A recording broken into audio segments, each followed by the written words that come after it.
The rifle hammer clicked back before Noah Granger had gotten both boots on the ground, and he froze with one hand still tangled in his gelding's reins, the other rising slow into the cold gray air. "That's far enough," Alberta Reed said. She stood on the porch of the low adobe house with her father's old Winchester braced against her shoulder, her breath coming out in white clouds, her eyes steady down the barrel in a way that told him she had done this before and would not hesitate to do it again. "You turn that horse around and you ride back the way you came, mister, or I put a hole in you before you take another step. Ma'am, I mean you no harm."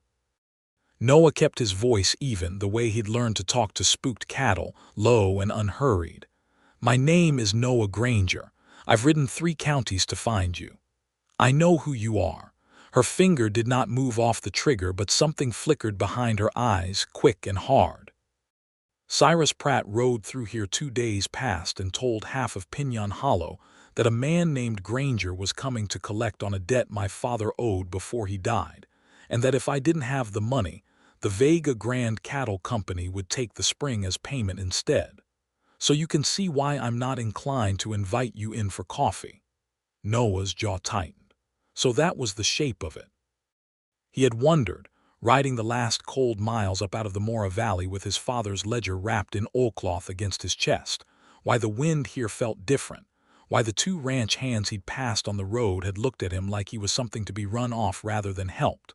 Somebody had ridden ahead of him and poisoned the well before he'd even reached it. "Whatever Pratt told you, it wasn't the truth," he said. "I'm not here to collect anything, Miss Reed. I'm here to give something back." Convenient words from a man staring down a rifle. "I've got paper," he said, "in my saddlebag, my father's ledger in his own hand, and a receipt with your father's mark on it. If you'll let me reach for it slow, I'll show you, and you can decide for yourself whether I'm lying." For a long moment the only sound was the wind moving through the bare cottonwoods along the frozen creek behind the house, and somewhere far off a dog barking at nothing. Alberta studied him the way she might study a horse she wasn't sure she trusted to carry a heavy load, weighing the width of his shoulders, the plainness of his coat, the fact that he had not once reached for the pistol on his hip even though his hand had been free to do it. "Slow," she said finally, "and if you so much as brush that iron, I won't wait to find out if you were telling the truth." He nodded and, moving with the deliberate care of a man handling a rattlesnake, worked the oilcloth bundle free of his saddlebag and held it out at arm's length. She came down off the porch 2 steps, rifle never wavering, and gestured for him to set it on the frozen ground and step back. He did. She circled it once before crouching, one eye still on him, and flipped back the cloth to reveal a worn leather ledger and a folded square of paper gone soft at the creases. "Read the receipt first," Noah said. "Bottom of the page. Your father's mark and my father's signature beneath it, dated the 14th of November, 1884. 10 head of cattle delivered against a debt of $200 in gold, paid in full." She unfolded the paper with her free hand, rifle still leveled one-handed now, awkward but unwavering, and her eyes moved fast down the lines. Noah watched something shift in her face as she read, the suspicion not gone but joined now by confusion, by the particular pain of learning something new and unwelcome about a father 2 years dead. "I never knew he owed anyone $200, she said quietly, more to herself than to him. "He paid it back before the snow that winter, whole and square. My father wrote it down twice, once in the company ledger he kept for the Vega Grand men who bought half his time, and once in this private book he kept for himself, because he didn't trust the other one." Noah nodded at the ledger still lying in the dirt between them. "Look at the company records if you can ever get your hands on them, and you'll find your father's debt still listed as outstanding. Somebody scratched out the paid mark. That somebody works for Garrett Slade." Alberta's rifle dipped, just slightly, and then came back up as if she'd caught herself trusting too fast. Why would anyone bother forging an old paid debt? "Because your spring doesn't freeze in a hard winter, and half of Pinyon Hollow's cattle water there when the creek locks up, and Slade wants that water bad enough to steal it with ink instead of guns, if ink will do the job. An unpaid debt gives him a lien. A lien gives him a judge's order. A judge's order gives him your land without ever having to ride out here and take it by force. Noah lowered his raised hand slowly, testing whether she'd let him. She didn't stop him. My father spent the last year of his life uneasy about the way Slade's books never quite matched his own count of cattle bought and sold. He wrote me a letter before he died this spring, told me to find Josiah Reed and make sure the account between them was square, whatever came of it. I didn't know your father had passed until I stopped in Mora and asked after him. The wind gusted, sharp enough to sting, and Alberta's eyes watered, though whether from the cold or something else Noah couldn't say. She stood there a long moment with the rifle finally lowering toward the ground, her whole body seeming to fold in on some private grief, and then she straightened again, because grief was a thing she plainly did not allow herself long with strangers watching. "You could have written a letter," she said. "You didn't need to ride 3 counties in the dead of winter to hand a woman a piece of paper. A letter's easy to burn, easy to lose, easy for a man like Pratt to say never came at all. I wanted you to have it from my own hand, and I wanted to see your father's mark on the county land records myself before anyone had cause to make it disappear." He paused. "And truth told, ma'am, once I heard what Pratt was telling folks up here, I figured you might need a witness on your side of things a good deal more than you needed a letter." She looked at him for a long moment, rifle finally resting loose in the crook of her arm, and something like the ghost of a smile crossed her face, thin and wary but real. "You rode 3 counties in December to be a witness for a woman you'd never met." "Yes, ma'am. That's either the most honest thing I've heard in 2 years or the most elaborate lie." "I reckon there's only one way you'll ever know which," Noah said, and nodded past her shoulder at the sky, where a low wall of gray-blue cloud was climbing over the mountains to the north, thick and moving fast the way only a real New Mexico winter storm moved. "And I'd guess we've got maybe 2 hours before that answers itself whether either one of us wants it to or not." Alberta turned to look, and the color went out of her face for reasons that had nothing to do with him. "That's a blue norther," she said. "It'll drop 30 degrees inside the hour. I know weather like that. I grew up under it." He gathered up the ledger and receipt, careful with them, and held them out to her this time instead of the ground. "I'm not asking you to trust me, Miss Reed. I'm asking you not to send a man out into that to freeze on principle, when your own barn's standing right there with room enough for my horse, and I'm content to sleep in it same as him." She took the papers from his hand, and for just a moment their fingers brushed, cold skin against cold skin, and she pulled back quick as if she'd touched a hot stove. She did not comment on it, and neither did he, though he felt the small shock of it travel clean up his arm and settle somewhere behind his ribs. "Barn," she said, "not the house. And Amos Whitfield sleeps in the loft above the tack room, so don't get any ideas about slipping out with my father's saddle horses in the night." "No ideas but sleep and getting warm, ma'am, I give you my word." "Your word." She said it flat, testing the weight of it. "We'll see what that's worth come morning, Mr. Granger." But she stood aside to let him lead his horse toward the barn, and by the time the first hard needles of sleet began driving sideways out of the north, Noah Granger was inside 4 walls with a roof over his head, and Alberta Reed had not shot him, which he counted, all things considered, as a fine beginning. The storm came down over Pinyon Hollow like something with a grudge, and it did not let up for 2 full days. Amos Whitfield turned out to be a wiry old man with a gray mustache stained yellow at the edges from a lifetime of pipe tobacco, and eyes that missed very little. He had ridden for Josiah Reed for 11 years before the man died, and he had stayed on after out of loyalty more than wages, because there was precious little money left to pay him, and he would not leave the girl alone on the place regardless. He looked Noah over the first night with the frank suspicion of a man who had buried enough friends to bad luck and bad company that he did not extend trust easily.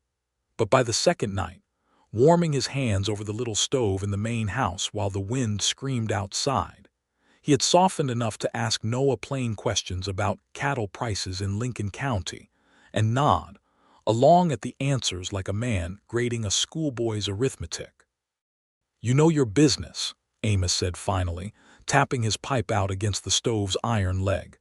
"Slade's man Pratt don't know a heifer from a hat rack, and everybody in this valley knows it, but Pratt does the talking Slade don't want his own name attached to. You're a different breed of cattle buyer than what we're used to seeing come through here." "My father raised me to keep an honest tally," Noah said. Said a man's ledger was the only thing worth more than his gun, because a gun only tells the truth about one moment, and a ledger tells the truth about a man's whole life. Alberta, mending a torn seam in a wool coat by the lamp at the table, looked up at that, and Noah caught her studying him again with that same weighing look from the yard, though softer now, less rifle and more question. "My father used to say something near enough the same," she said. "That the mark of a decent rancher wasn't how many head he ran, but whether his brand book matched his neighbor's memory of what he owned." She set the coat down in her lap. "He'd have liked you, I think. Or he'd have liked the idea of you, before he learned to trust anybody wearing Vega Grand's name on their contract, even a little." "I don't ride for Vega Grand," Noah said. "I buy independent, sell to the Army quartermaster out of Fort Union when they're contracting, and to the rail pens down at Las Vegas the rest of the year. Slade's tried twice now to buy my ledgers outright, offered me more money than an honest man makes in 3 years for the privilege of looking the other way on his brand counts. I told him my books weren't for sale. That why Pratt was so eager to paint you as a debt collector before you ever got here," Amos said, not really a question. "Man like Slade hears a Granger's riding north with an honest ledger. Best thing for him is make sure nobody trusts that ledger before it ever gets opened." "That's my read on it too," Noah said, and looked at Alberta. "Which means whatever's happened to your father's account, I don't expect it's the only one.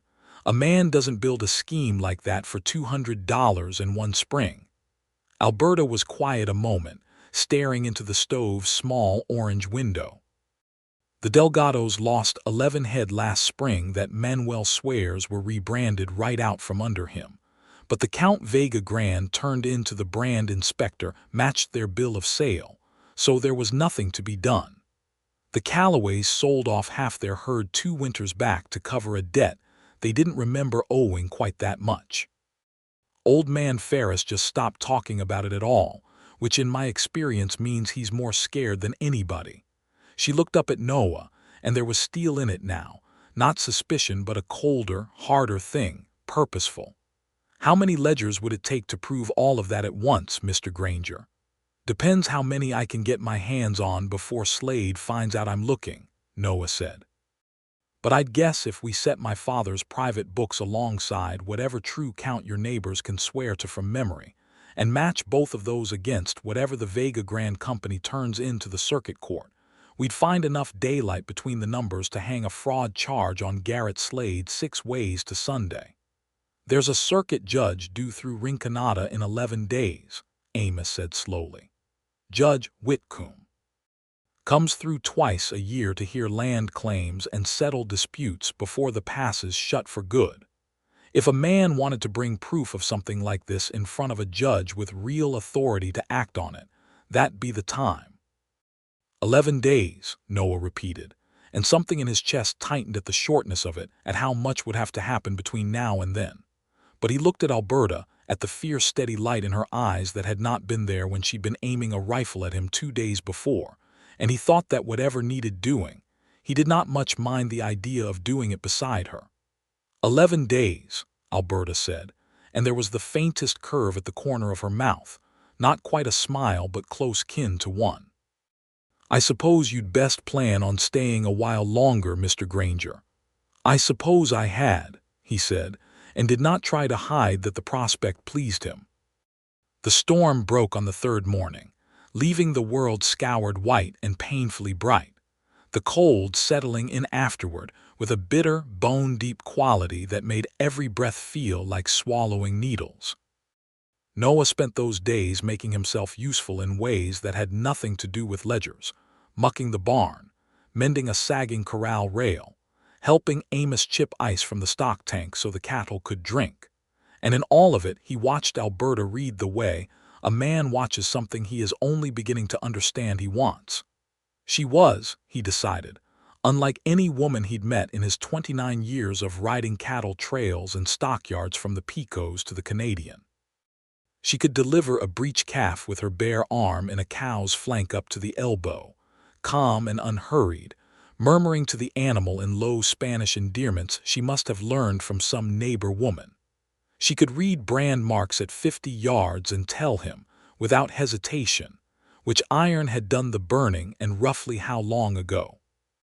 She kept her father's account books herself, in a clear, strong hand, and when Noah looked over her shoulder at them once, she did not flinch or cover the page the way some women might have at a man's scrutiny, but instead asked him, direct as a man might ask another man, whether he thought her cattle count for the coming spring was optimistic or realistic. Realistic, he told her, so long as the winter doesn't take more than its share. The winter always takes its share, she said. The trick is keeping enough back that its share doesn't take everything. He found himself thinking about that sentence for days afterward, turning it over the way he might turn over a good stone found on a riverbank, admiring the shape of it. On the fourth evening, with supper done and Amos already snoring gently in the loft, Alberta poured Noah a second cup of coffee and sat back down across the table from him instead of clearing the dishes straight away. And he understood it for what it was, an invitation to talk that had nothing to do with ledgers or debts. "Tell me about your father," she said. "The real man, not the ledger he kept." Noah turned his cup slowly between his hands. "Elias Granger. Came out to New Mexico territory from Missouri when I was 6 years old after my mother died of a fever back there. Never remarried. Raised me on cattle trails and honest weighing scales. Told me a man who cheats on a scale will cheat on everything else eventually, because dishonesty's a habit same as anything, and habits don't stay small." He smiled faintly. He wasn't an easy man to love exactly, didn't say much. But he never once told me a thing that turned out to be a lie, and by the time I was grown, I understood that was its own kind of love, just quieter than most. "He sounds like my father," Alberta said. "Josiah Reed never said a soft word to me in my whole life that I can recall, and yet when my mother died bringing me into the world, he raised me alone on this ranch rather than send me off to kin in Santa Fe, because he said a daughter belonged with her people, whatever the trouble of it. He taught me to shoot before I was 10, taught me the brand book before I was 12, and taught me to catch a breech calf before I was 14, because Dr. Hale was 3 days' ride from here even in good weather, and somebody had to know how to bring life into this valley when the weather turned bad." She looked at her hands, roughened and capable, resting on the table. "That's how I came to midwifery in the end. Started with calves and colts, and by the time I was 17, half the women in 3 settlements were sending for me instead of the doctor, because I could get there faster and I didn't charge what he did." "That's a heavy thing to carry alone," Noah said. "Other people's lives in your 2 hands. It's the finest thing I do," she said, and there was no self-pity in it, only plain fact. "I've never once regretted a birth I attended, even the hard ones. It's the only work I know that ends, nearly always, in something worth all the fear that came before it." She looked up at him then, and something passed between them, warm and unguarded, before she seemed to catch herself and glanced away toward the stove. "You must think it's strange, a woman running cattle and catching babies both. I think it's about the least strange thing I've come across in years," Noah said quietly. "I think you're about the most capable person I've ever sat across a table from, man or woman, and I'd be a fool not to say so." Color rose in her cheeks, visible even in the low lamplight, and she busied herself gathering the coffee cups with more attention than the task required. "You're a smooth talker for a man who rode in here with a ledger and got a rifle for his trouble." "I'm an honest talker," Noah said. "There's a difference, even if it don't always look it from the outside." She did not answer that directly, but when she said good night a few minutes later and climbed the narrow stairs to her room, she paused at the top of them and looked back down at him once, briefly, before disappearing, and Noah sat by the dying stove a good while longer than he needed to, turning that look over in his mind like a coin he meant to keep. The knock came on the 6th morning before full light, hard and urgent, and Alberta was already pulling on her boots before Amos got the door open. The rider was young, no more than 16, half frozen on a lathered horse that had plainly been pushed too hard through too much cold, and he near fell out of the saddle getting the words out. "Miss Reed, it's Rosa Delgado, her time's come early and it's going bad. Manuel sent me soon as he could, says the baby's turned wrong and she's bleeding and won't stop. Please, you got to come." Alberta's face went through fear and steadied into something harder, more useful within the space of a breath. "Cerro Alto," she said. "That's near 18 miles and half of it across the Rio Trampas." "The river's frozen solid," the boy said. "Been froze a week." "Frozen don't mean safe," Amos muttered, already moving to saddle the horses. "Not this year, not with that thaw we had before the storm hit. Ice'll be thin in the channel even if it looks solid on top." "I have to go regardless," Alberta said, already gathering her leather bag of instruments, her jars and cloths and the small vial of laudanum she kept for the worst of the pain. "A woman bleeding like that with a turned baby she doesn't have until the ice gets safer. She doesn't have until tomorrow." "Then I'm coming with you," Noah said, and there was no argument in his voice, only fact. Alberta looked at him sharply. "This isn't your fight, Mr. Granger." "It isn't a fight at all. It's a woman in trouble 18 miles off across dangerous ice in the coldest snap this valley's seen in years, and you mean to ride it alone." He was already pulling on his coat. "I've crossed worse ice than the Trampas driving cattle to rail. I know how to test it, how to spread a horse's weight, what to do if it goes. You're the only one for 18 miles who can save that woman's life. Let me be the one making sure you live long enough to do it." Something in her posture eased just slightly, the stubborn line of her shoulders softening by a degree. "You don't have to prove anything to me, Noah." It was the first time she had used his given name, and he felt it land somewhere warm in his chest despite the cold morning and the fear coiling low in his stomach for the woman they had never met, waiting 18 miles distant with her life measured out in the ice between here and there. "I'm not trying to prove anything," he said. "I'm trying to keep you from crossing that river without somebody watching your back. There's a difference between a man proving himself and a man just wanting to help because he cares what happens to you. I'd like to think this is the second kind." She held his gaze a moment longer and then nodded, once, sharp and final. "Then saddle up. We haven't got daylight to waste on talking." They rode hard through the white silence of the valley, the cold so severe it burned in the lungs with every breath, past skeletal cottonwoods rimmed in frost and fence posts wearing caps of old snow, the boy who'd brought the news trailing behind on his blown horse, unable to keep pace. The Rio Trampas came into view an hour later, a wide ribbon of gray-white ice threading between snow-heavy banks, and Alberta reined up at its edge with the particular caution of someone who respected exactly how dangerous the beautiful, still surface in front of her could be. "There's a shallow 4.5 miles downstream," she said. "Wider crossing, but the current slower there in summer, which usually means safer ice in winter, if the cold's held long enough." "Usually," Noah repeated. "It's the best chance we've got that doesn't cost us an hour we don't have." They walked the horses down to the ford, and Noah dismounted first, working his way out onto the ice a few careful steps at a time, listening for the telltale groan of thinning ice, testing each stretch with the heel of his boot before trusting his full weight to it. It held, solid and gray-white, and singing faintly under his boots the way good river ice did in deep cold, and he waved Alberta forward. They were 3/4 of the way across, the horses picking their way slow and nervous, when the ice beneath Noah's gelding gave a sudden sharp crack like a rifle shot, and the animal's rear legs punched through into black water with a violent, thrashing panic that threw Noah hard against the animal's neck. "Noah!" Alberta's voice cut across the frozen air, and she was off her own horse in an instant, moving toward him with the same steady competence she brought to a difficult birth. No wasted motion, no hesitation. "Stay back, the ice around me's compromised," he called, fighting to keep the gelding's head above the widening dark water, the animal's eyes rolling white with terror, its front hooves scrabbling for purchase on ice that kept crumbling away beneath them. But Alberta did not stay back. She dropped flat onto her stomach on the ice, distributing her weight the way any experienced rancher's daughter knew to do, and began working her way toward him on her belly, pushing the coiled lariat from her saddle ahead of her. "Get clear of the horse," she shouted. "If he panics more, he'll pull you under with him.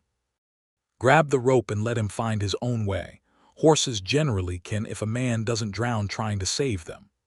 Noah, half in the freezing water himself now, his boots and trouser legs soaked through and already going numb, forced himself to release his grip on the gelding's mane and kick free, striking out for the edge of solid ice a few feet away, even as the cold closed around his chest like a fist. Alberta's rope landed true across his shoulders, and she hauled with everything in her, boots braced against a hummock of thicker ice, until he got a hand on the solid edge and then a knee, and between his own thrashing effort and her steady, relentless pulling, he came up out of that black water gasping and shaking so hard his teeth clattered together. The gelding, freed of his weight, found the strength to heave itself up over the broken edge a moment later in a spray of ice and freezing water, and stood there trembling and blowing hard, but alive, unhurt beyond a few scrapes. "We have to get you dry and warm right now," Alberta said, already stripping off her own heavy wool coat and wrapping it around his shoulders over his soaked one, her hands quick and sure despite the tremor in them that betrayed how frightened she had been. "There's a line shack a quarter-mile on. The Delgados use it for summer grazing. It'll have a stove and dry wood if I remember right." They half walked, half ran the horses the remaining distance, and inside the small stone shack Alberta had a fire roaring within minutes, stripping the wet clothes from Noah's shaking body with brisk, impersonal efficiency that did not quite manage to hide the fear still evident in her face, wrapping him in the one dry blanket the shack held while his own coat and shirt steamed dry by the flames. "You could have died out there," she said, kneeling in front of him, rubbing warmth back into his hands between her own. "You could have gone under that ice and I'd have had nothing to pull out but a body. You didn't, though," Noah managed through chattering teeth. "You came out on that ice yourself when you knew good and well it might not hold you either. That was a fool thing to do, Alberta Reed." "I know it was." Her eyes met his, fierce and bright with something that was not entirely anger. "I'd do it again." "So would I," he said, "for you." The words hung in the small, warm space between them, and for a moment neither of them moved, the fire crackling, the horses shifting outside, the whole cold world narrowed down to the space of a few feet between two people who had each, in the space of one desperate morning, discovered exactly how much they were willing to risk for the other. Alberta's hand was still wrapped around his, and she did not pull it back, and Noah, warmth finally beginning to return to his blood, found himself leaning forward almost without deciding to, until their faces were close enough that he could feel the warmth of her breath. "We haven't got time for this," Alberta whispered, though she made no move to pull away. "Rose is waiting." "I know it," Noah said, and forced himself to sit back, though everything in him protested the distance. "Later, then, when there's time." "Later," she agreed, and there was a promise in the word that neither of them mistook for anything else. They reached Cerro Alto 2 hours after that, Noah's clothes dry if not entirely warm, and found Manuel Delgado pacing outside a small adobe house with the particular helpless terror of a man who loved his wife and could do nothing at all to ease her suffering. Inside, Rosa Delgado lay pale and exhausted on a narrow bed, her belly tight with a labor that had gone on too long, and Alberta took one look and set to work with the calm, decisive authority of a woman who had done this 100 times and would not let this be the time it went wrong.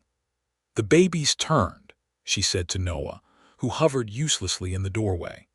"I need to turn it back before we lose them both." "Manuel, boil water all you have, and bring me every clean cloth in this house. Noah, hold the lamp steady and don't you dare look away if things get difficult. I may need another set of hands." What followed was the longest hour of Noah's life, filled with Rose's cries and Alberta's low, steady voice murmuring encouragement in a mixture of English and Spanish, her hands working with a delicate strength that seemed almost impossible. And Noah found himself praying in a way he had not since his mother died, watching this woman fight for two lives with nothing but her own two capable hands and years of hard-won knowledge. And then in the last gray light of that terrible day, a thin, furious cry split the air, and Rosa Delgado wept with relief as Alberta placed a small, red, squalling baby girl into her arms. "She's whole," Alberta said, her own voice rough with exhaustion and something like joy. "She's whole and she's strong." Rosa listened to her holler. Manuel Delgado, weeping openly, gripped Noah's shoulder with a strength that nearly buckled his knees. "You brought her to us in time," he said. "Both of you. We will not forget this." Later, riding back toward Piñon Hollow beneath a sky gone brilliant and hard with stars, the cold no less bitter but somehow more bearable now, Noah watched Alberta ride a little ahead of him, her shoulders finally loosening from the tension of the day, and thought that he had never in his life witnessed anything so purely good as what he had seen in that small adobe house. "You saved 2 lives today," he said. "We saved 2 lives," she corrected, glancing back at him. "You held that lamp steadier than most men could have, watching what you watched." "I meant what I said back at the shack," he said, "about coming out on that ice for me. Nobody's ever done a thing like that for me before, Alberta. Not since my mother died anyhow, and I don't hardly remember that." "Get used to it," she said, and there was warmth in her voice now, unguarded in a way it had not been even that morning. "I don't do things by half measures, Noah Granger. Not midwifery, not ranching, and I expect not this, whatever this is turning into between us." "I'd like to find out what this is turning into," Noah said quietly. "If you'll have the patience for a man who still owes you a proper courtship, seeing as we started out with you pointing a rifle at my head." Alberta laughed then, a real laugh, bright in surprise, the first he'd heard from her, and it did something to his chest that felt very much like falling. "I suppose I could find the patience," she said, "provided you don't make a habit of nearly drowning yourself.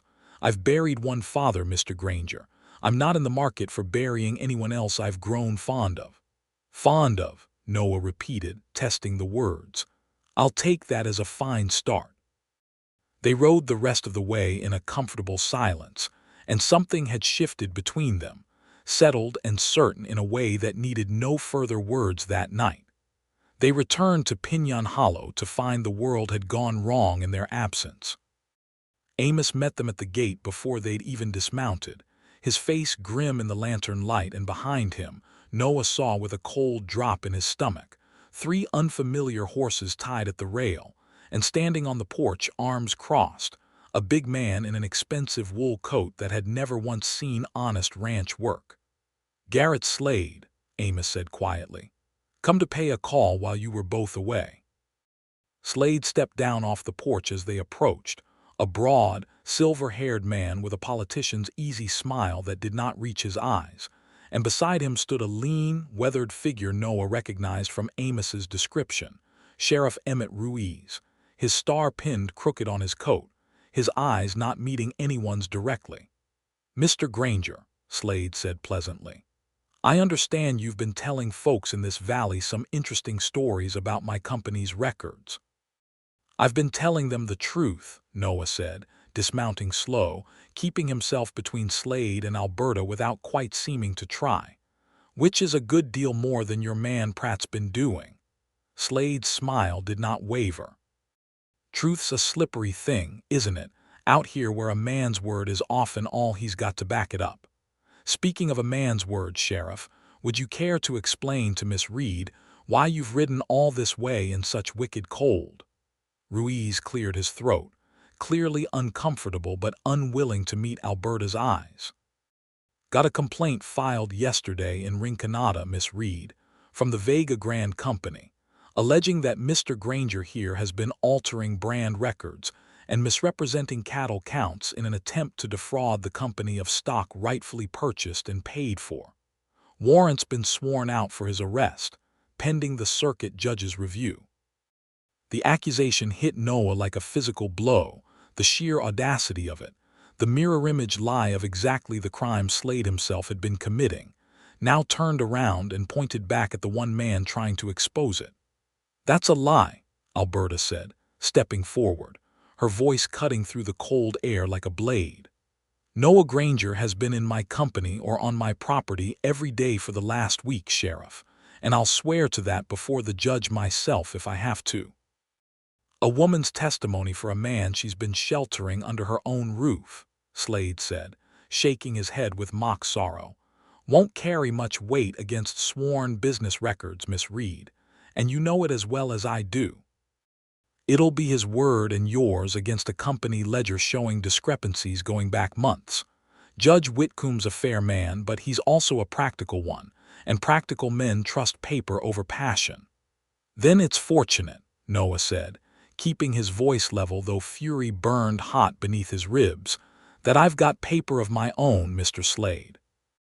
My father's private ledger, kept separate from your company's books precisely because he didn't trust them, showing every honest transaction he ever made, including the one with Josiah Reed that your man Pratt tried to use against his daughter. I imagine Judge Whitcomb would find that interesting reading, set alongside whatever your company's turned in."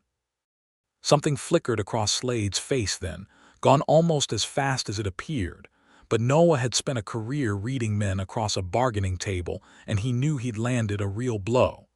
"We'll let the judge sort out whose paper tells the truer story," Slade said smoothly, recovering. "Sheriff, I believe you have a duty to perform." Ruiz shifted uncomfortably, his hand not moving toward the manacles at his belt.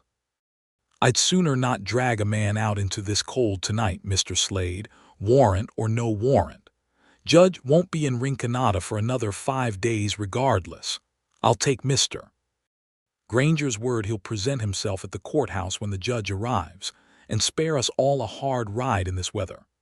"That's hardly proper procedure," Slade said, an edge entering his voice now.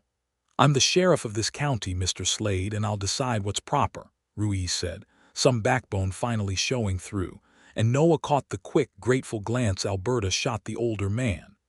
"Mr. Granger, you'll present yourself in Rinconada in 5 days' time, along with whatever paper you've got. Fail to do that and I will come looking for you, and it won't go easy. Are we understood?" "Understood, Sheriff. You have my word." Slade's eyes narrowed slightly at that, some calculation working behind them, and when he mounted his horse a few minutes later, he paused to look back at Alberta with an expression that made Noah's hand drift instinctively toward his own pistol. "A pity, Miss Reed," Slade said, "that a woman alone out here has to concern herself with matters better left to men who understand them. That spring of yours would fetch a fair price, if you were ever inclined to sell peaceably rather than see this whole ugly business dragged through court. Think on it. The offer stands only so long as I'm feeling generous, and this cold has a way of making a man's generosity run thin." He rode off into the dark with his men trailing behind, and the silence he left behind him felt heavier than the cold. "That was a threat," Amos said grimly, once the hoofbeats had faded. "That was several threats, wrapped up polite," Alberta said, her jaw tight. "He means to have my land one way or another, and now he means to see Noah hanged or run off trying to stop him from a false charge of the very crime he's committing himself." 5 days, Noah said quietly, doing the arithmetic in his head. 5 days to reach Rinconada, gather every honest witness in this valley willing to swear to what's been done to them, and put together proof solid enough that a judge can't look away from it, even with Slade's money and Slade's lies stacked against us. "There's more," Amos said, looking between them, and something in his tone made Alberta go very still. "Word came through while you were at Cerro Alto. Slade's put riders on Lobo Pass." Says it's company business, moving cattle through before deep winter closes it. But old man Ferris rode by there yesterday trying to get to Rinconada early to speak to a lawyer friend of his, and Slade's men turned him back at gunpoint. Said the pass was closed to traffic until further notice. Noah felt the pieces settle into a grim, clear shape. He's not moving cattle. Lobo Pass is the only route through the mountains to Rinconada this time of year, isn't it? With the trampas frozen and dangerous everywhere but that one shallow ford we crossed today. The only route wagons and any real number of riders can take, yes, Alberta said. There's a foot trail over the ridge, but no way to bring papers, witnesses, or proof through that in winter without losing half of it to exposure. So he means to seal the valley off from the judge entirely, Noah said. Keep every honest complaint bottled up here where it can't reach a court, while his own lawyer rides in the easy way from the south with whatever forged papers he needs to have the warrant against me made permanent and my ledgers declared worthless slander. And if nobody comes forward to speak against him, Alberta said slowly, in a few years there won't be an independent ranch left in this whole valley. He'll own it all, spring by spring, brand by brand, same as he's already started. The fire that had been building in Noah's chest since the moment Slade smiled at him from the porch settled now into something colder and steadier, a hard resolve he recognized from every difficult negotiation he'd ever sat through with men who thought money could buy any truth they needed. Then we go through Lobo Pass anyway, he said.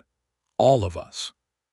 Every rancher in this valley who's ever had a brand altered or a debt forged or a herd shorted at the sale, riding together with proof in hand, and we see whether Slade's men are willing to shoot down their own neighbors in front of witnesses to stop a truth that's coming out one way or another. Alberta looked at him for a long moment, and he saw the fear in her, quick and honest, before she set it aside the way she set aside every fear that stood between her and the work that needed doing. That's a dangerous plan, Noah Granger. I know it. It might get people hurt. It might get you hurt, and this time I might not be able to pull you back out. I know that too. He held her gaze steady. But I've spent my whole life keeping honest books because my father taught me that the truth matters, even when it costs something. I'm not about to stop believing that now, not when the cost is watching Garrett Slade take everything from you and every family in this valley while good men stay home out of fear. If we don't stand at that pass, Alberta, nobody else will, and Slade knows it. That's exactly why he put men there instead of just waiting for the judge to rule against a warrant he already knows is false. She was quiet a long moment, and then she nodded, slow and certain. Then we'd best spend tomorrow visiting every family in this valley who's ever had cause to hate Garrett Slade, and asking them whether they'd rather keep being afraid or finally do something about it. The next 3 days passed in a blur of hard riding and harder conversations. They visited the Delgados first, where Manuel, still glowing with new fatherhood, agreed without hesitation to ride with them and swear to the 11 head of cattle he'd lost to a rebranded herd the previous spring. They visited the Callaways, a large, weathered family who had lost the most of anyone and needed little persuading once they understood they would not be standing alone.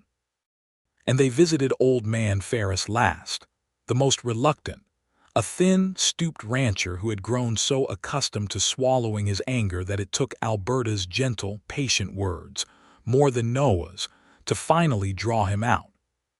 You delivered my granddaughter 3 winters back, Miss Reed, Ferris said finally, sitting in his cold kitchen with his hands wrapped around a cup of coffee he wasn't drinking. Pulled her out feet first and saved her life and my daughter's both, and never asked for more than what I could pay, which wasn't much. I reckon I owe you something for that, even if I'm an old coward who's been too scared of Slade's men to speak my own name in the wrong company for 2 years running. You don't owe me anything, Mr. Ferris, Alberta said gently, but you might owe your granddaughter a valley worth growing up in, free of a man who steals from her neighbors. The old man's eyes glistened, and he nodded slowly. I'll ride with you, And I'll bring what proof I've got, which ain't much, but it's true, every word." By the fourth day, they had assembled nearly a dozen ranching families willing to ride together to Rinconada, carrying between them a patchwork of honest memory, old receipts, and Noah's father's careful private ledger. Enough truth stacked together that even Slade's money would struggle to bury it entirely. That night, the night before they meant to ride for Lobo Pass, Noah found Alberta alone on the porch, wrapped in a heavy shawl against the cold, looking up at a sky blazing with more stars than seemed possible. "You've been quiet all evening," he said, coming to stand beside her. "I've been thinking," she said, "about how strange it is that a man I nearly shot dead on sight 2 weeks ago is now the person I trust most in this valley besides Amos." She glanced at him, something vulnerable in her expression that she rarely let show. "I've spent so long being the one everyone else leans on, Noah. My father taught me never to need anyone, because needing someone means they can hurt you by leaving, or by proving unworthy of the trust. I've delivered 40 babies in this valley, and never once let anyone catch me being afraid while I did it, because fear is a luxury I decided long ago I couldn't afford." "You don't have to be afraid alone anymore," Noah said quietly.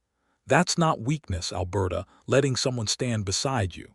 I've watched you pull a man out of freezing water with your own 2 hands and turn a breech baby with nothing but skill and nerve, and I promise you, nothing about needing someone else diminishes any of that. It just means you don't have to carry every hard thing by yourself."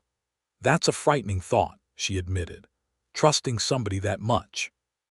"I rode 3 counties in the dead of winter to make an old debt right," Noah said. "I'd ride 300 more for you if it came to that. That's not me trying to prove something to you anymore, Alberta. That's just the truth of how I feel, and I'd rather say it plain than let you wonder."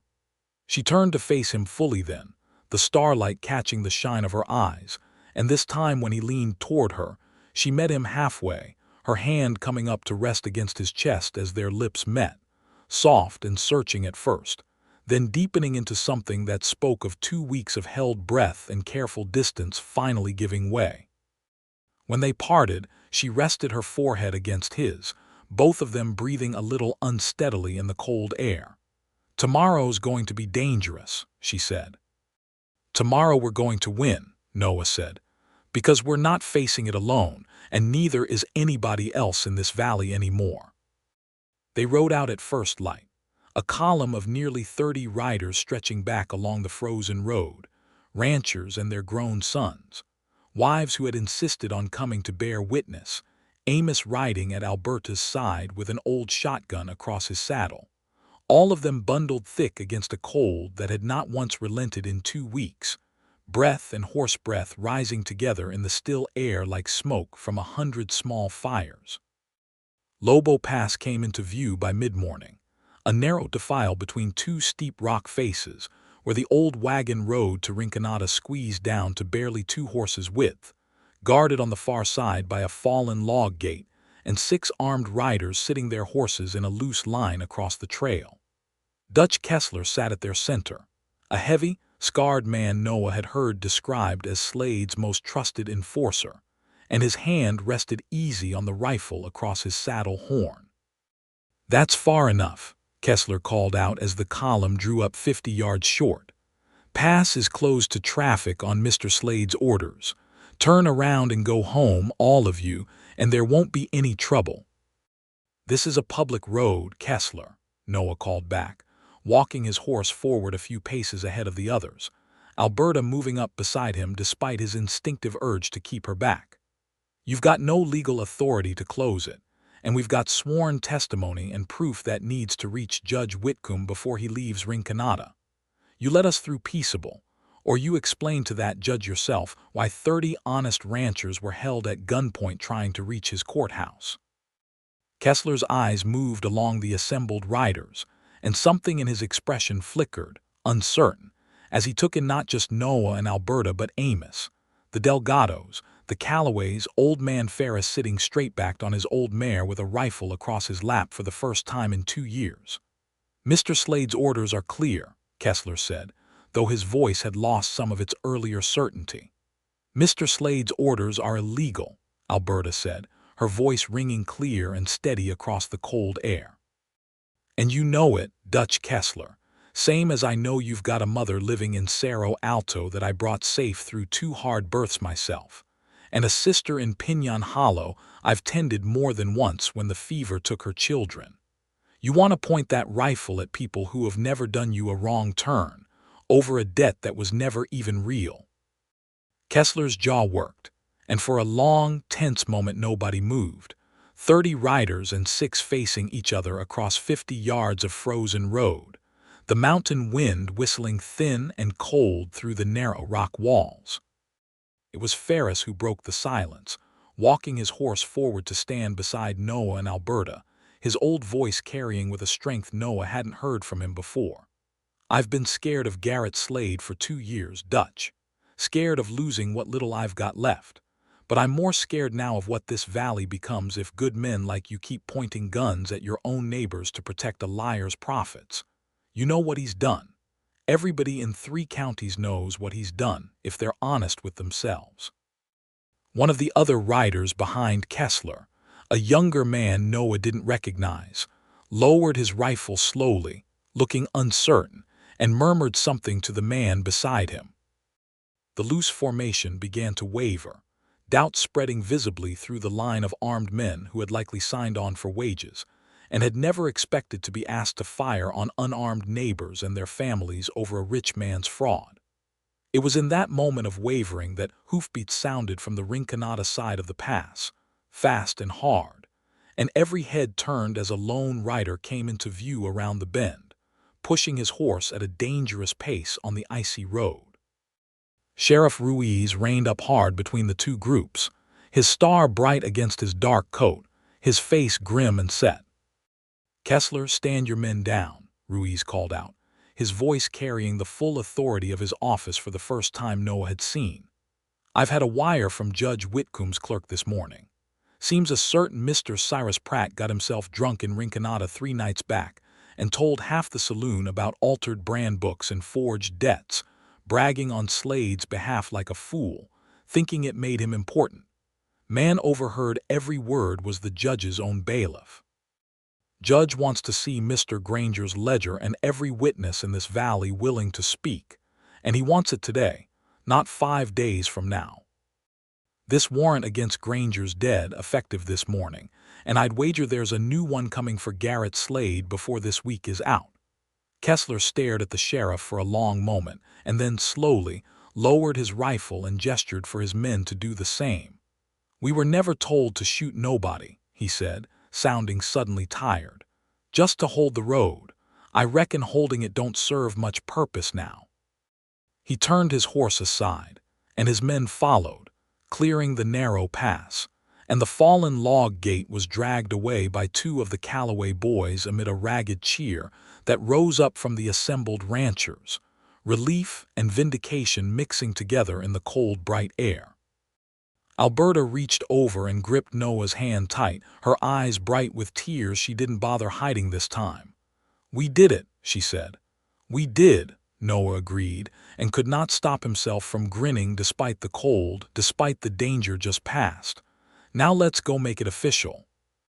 Judge Harlan Whitcomb proved to be a spare, sharp-eyed man in his 60s, who had clearly seen every manner of frontier fraud in his year's riding circuit. And he listened for 3 full hours in the Rinconada courthouse, as witness after witness came forward. Manuel Delgado describing his stolen herd, the Callaways their forged debt, old man Ferris finally finding his voice after 2 years of silence, and Noah laying his father's careful private ledger alongside the company's official records, page by page, showing discrepancy after discrepancy that no honest accounting could explain away.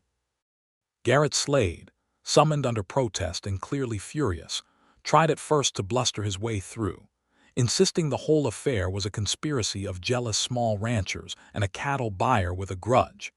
But his composure cracked visibly when Alberta produced her father's original receipt, the one Josiah Reed had signed in Elias Granger's own hand, dated and witnessed, showing the debt paid in full a full year before Slade's company records claimed it remained outstanding.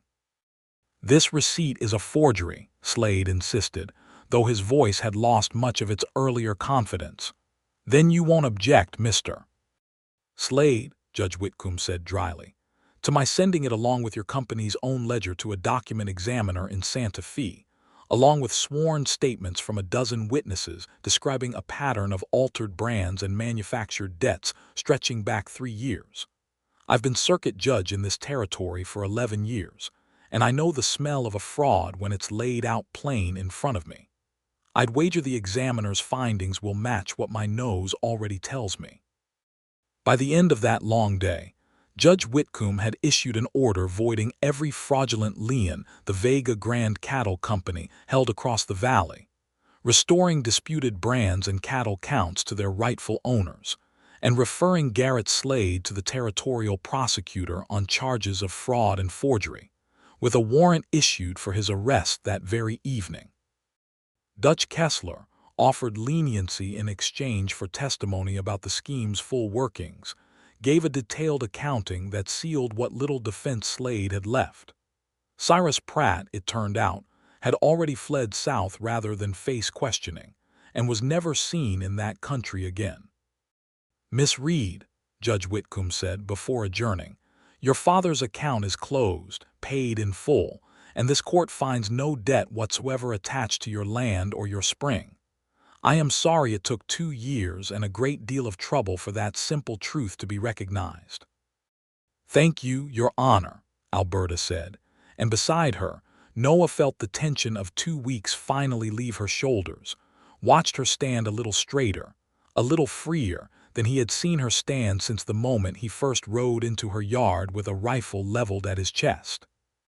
They rode back to Pinyon Hollow 3 days later, the whole valley's mood transformed, neighbors calling out greetings and gratitude as they passed, children running alongside the horses for a stretch of road, the bitter cold finally beginning, at last, to loosen its grip as the calendar turned toward the far edge of winter. That evening, with Amos discreetly occupied in the barn and the fire burning low and warm in the main house, Noah found Alberta standing at the window, looking out at the same yard where she had once held a rifle on him, now peaceful under a fresh dusting of snow silvered by moonlight. "What will you do now?" she asked, without turning. "Your business is in Lincoln County. Your ledgers, your buyers, your whole life." "My ledgers travel wherever I do," Noah said, coming to stand behind her, close enough to feel her warmth but not quite touching. "And as for my whole life, I've been thinking that maybe it doesn't belong 3 counties south anymore. Maybe it belongs here, in a valley that could use an honest cattle buyer who knows how to keep true books, and knows better than to let a man like Slade ever get this kind of foothold again." Alberta turned to face him, searching his eyes in the firelight. "That's a big thing to decide, Noah Granger, moving your whole life for a woman you've known less than a month." "It's not just for you," Noah said honestly, "though you're a good deal of the reason, and I won't pretend otherwise. It's for this valley, for the Delgados and the Callaways and Old Man Ferris, for a place where honest work still means something and folks look out for each other, even when it's dangerous. I've spent my whole life keeping other men's ledgers honest. I think I'd like to spend the rest of it building something of my own, somewhere that matters to me." He took her hand, gentle, and felt her fingers curl around his without hesitation this time, no flinching away. "And yes, Alberta, it's for you too, more than I quite have words for. I love you. I think I started falling for you the moment you nearly put a bullet through my hat, and every day since has just been me falling further." Alberta's breath caught, and when she spoke, her voice was thick with feeling she no longer tried to hide. "I told myself for 2 years that I didn't need anybody, that I could run this ranch and catch every baby in this valley, and never once let myself want more than that, because wanting more meant risking losing it." She reached up to touch his face, her rough, capable hand gentle against his jaw. "But I love you too, Noah Granger. I think I have since you pulled yourself half drowned out of that river, and the first thing you did was ask whether I was safe, before you even asked about your own horse." "Marry me," Noah said, the words coming easier than he'd expected, certain and clear as anything he'd ever known.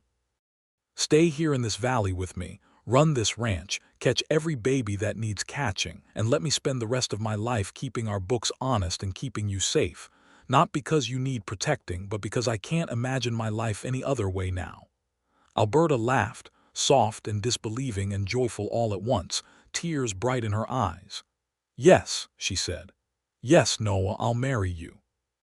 Their wedding took place 6 weeks later, once the deepest cold had finally broken, and the first green shoots of early spring were pushing up through the last patches of snow along the Rio Trampas. The whole valley turned out for it, held in the yard of the Reed Ranch beneath a sky scrubbed clean and blue, Amos standing in for Alberta's father to walk her down the makeshift aisle between rows of neighbors. His weathered face, wet with tears he made no effort to hide. Rosa Delgado sat in the front row with her healthy, squalling daughter, now 3 months old and thriving, and Manuel stood proud beside her. Old man Ferris, finally free of 2 years' silent fear, gave a toast so heartfelt and rambling that half the guests were laughing through their own tears by the end of it. Sheriff Ruiz attended too, informing them with quiet satisfaction that Garrett Slade had been convicted on multiple counts of fraud and forgery in the territorial court, sentenced to a long term in the Santa Fe Penitentiary, his cattle company dissolved, and its ill-gotten holdings returned to the rightful owners across the valley. A slow, careful process that would take months to complete, but had already begun with Alberta's own spring, its water rights cleared and secured under her name alone. Free and clear, exactly as her father had always intended.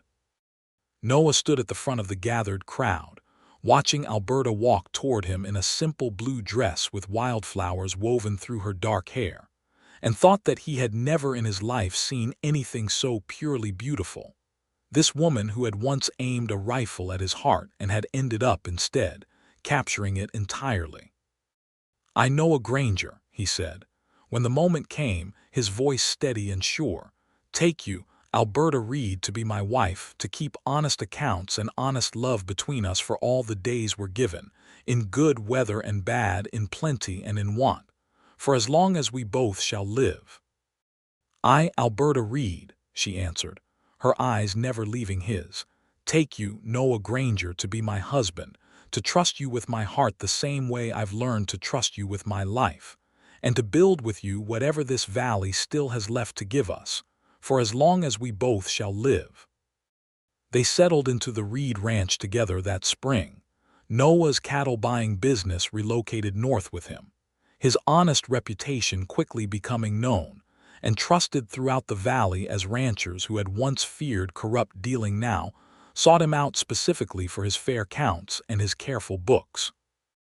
Alberta continued her midwifery, her reputation only growing after word of the Delgado birth, and the valley's deliverance from the Vega Grand Cattle Company spread through 3 counties, and more than one family from beyond Pinon Hollow began making the journey to seek her skilled hands when their time came.